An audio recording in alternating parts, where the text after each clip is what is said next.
Bad football, bad uniforms. Dolphins hold off the Jets. Big news, Tyreek Hill, his season is done. Dislocated his knees, got torn ligaments as well. Broncos embarrassed the Bengals 28-3. The Bengals, they had more penalties than first downs last night. And I will say it once again, you don't want to waste a season, and that's what you're going to do. You lose Joe Burrow, you can't replace him, but can you get a reasonable facsimile? Can you get somebody who is a starting quarterback, and that is Kirk Cousins or Russell Wilson? If not, you've already punted on the season, and you saw that last night. That was not football. It felt like there was one NFL team on the field, and then there was a college football team. This was really, it was ugly. And even Troy Aikman was voicing his displeasure with watching bad football. The Jets are just dumb. You know, I'm watching the game. You can't get to the line of scrimmage on time. False starts. They could easily be 2-2. They could be. Now, they're 0-4. They don't feel 0-4. And the Dolphins, you get a win, but you lose Tyreek Hill. And that's one of those. It's not just a season that you lose him. Now you start to think about a bigger picture here for Tyreek Hill. That kind of injury, coming back from those injuries, even if he does, this doesn't feel like it's a 1 year that he'll be out. So the Dolphins hold off the Jets, and they win it. Broncos get the win. It's hard to assess the Broncos when you play in a game like that because the Bengals are just bad. It looked like they were disinterested. It's hard to, you would think you go, okay, it's week 4. Like, well, okay, we play in the NFL. We're in prime time. Let's go out there and play. And it just felt like, yeah, okay. We'll go through the motions here. And Jamar Chase is not a happy camper. He confronted his head coach, but then his head coach was like, that's why I love Jamar. He cares. He's fire. He's, all this stuff. I'm like, no, he's actually really, really angry here. How are you going to solve that? And Jake Browning was vanilla, generic. But it's not all on him. I mean, that was, all 3 phases that the Bengals just not a good football team. And, when you start to think about the numbers here, in the previous 9 years, the Bengals have had fewer than 175 yards of offense 2 times in 9 years. They've done so 3 times in the last 4 games.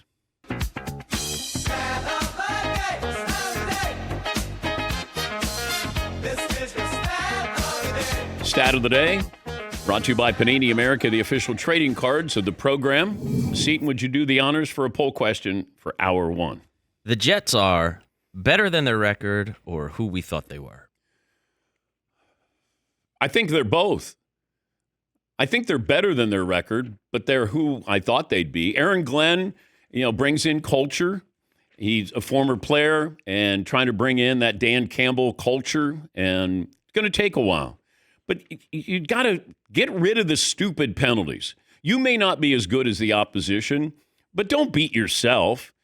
And I think there were 3 penalties in a span of 4 plays. And I go, golly. If you can't get out of the huddle and get to the line of scrimmage on time, how about you move your huddle 2 yards closer to the line of scrimmage? So you're 8 yards back. Like, what are you doing? And once again, I'm a Justin Fields apologist. I think he has talent. I think he's been bounced around with coaches and coordinators. I think he can be dangerous. I think he can be maybe Lamar Jackson light. He can run the ball. I think he's a decent passer. Maybe he, with the right coaching, can become a good passer. They got one receiver. They got Garrett Wilson. That's it. Now he's great, but other than that, I mean, Breece Hall can run the football. Sauce Gardner thinks that he's being singled out, that he doesn't get the calls that he should, but the Jets should be a little more formidable, and they could have won that game last night. It's not like the Dolphins were dominating. Yes, Eaton.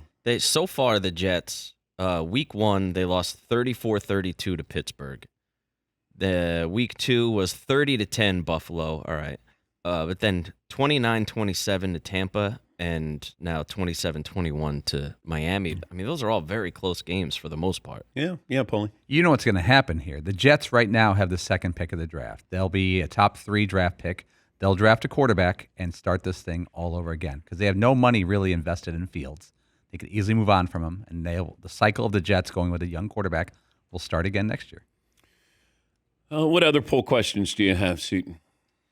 Let's see. We got a couple here from the TO Dub. We have a couple of poll questions that are all sort of in the similar vein, but it's not even October. Which NFL team is already mostly done? Bengals, Jets, Saints, Titans.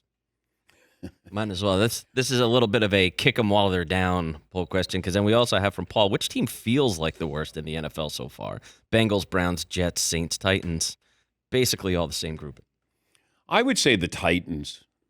They just feel like they're just lost. It's like, maybe we'll regroup next year.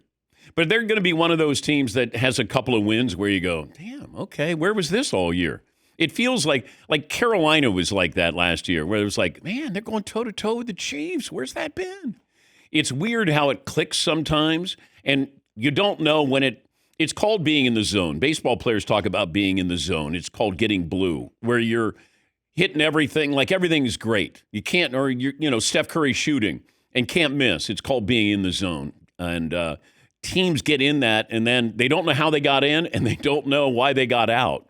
But that's going to happen. The Jets are probably going to have a couple of those games where you go, where's this been? Maybe the Bengals, they put it together for a couple of games, and you go, okay, that's why they kept Jake Browning and didn't trade for Russell Wilson Jr. the third. Yes, Marvin? Well, in the Titans' case, it's going to be a lot of good losses. Like, oh, you know what? We played the Colts really well, almost like the Panthers last year. They played the Chiefs really well. They didn't win, but you'll take it as a win if you're that bad. Yeah. Saints are bad, but they don't feel as inept as the Titans do. The Browns situation, keep an eye on this because Dylan Gabriel is going to get the start at some point really soon. Now, do you start him overseas in London against the Vikings defense? Now, I would say no, but then it's the Browns. Jackson Dart started at home against the Chargers. That's different. But Dylan Gabriel, he's going to get the start at some point here real soon. And then I wonder, is Joe Flacco going to stay on the roster? It feels like he needs to be there. You have to have a grown-up in the room with the young quarterbacks there. But he would be a guy that I would look at maybe joining another team if you could get Flacco. Bring him over to Cincinnati. But I think Dylan Gabriel is going to get the start soon. And then Shedeur Sanders, does he get to come on down and try his luck there?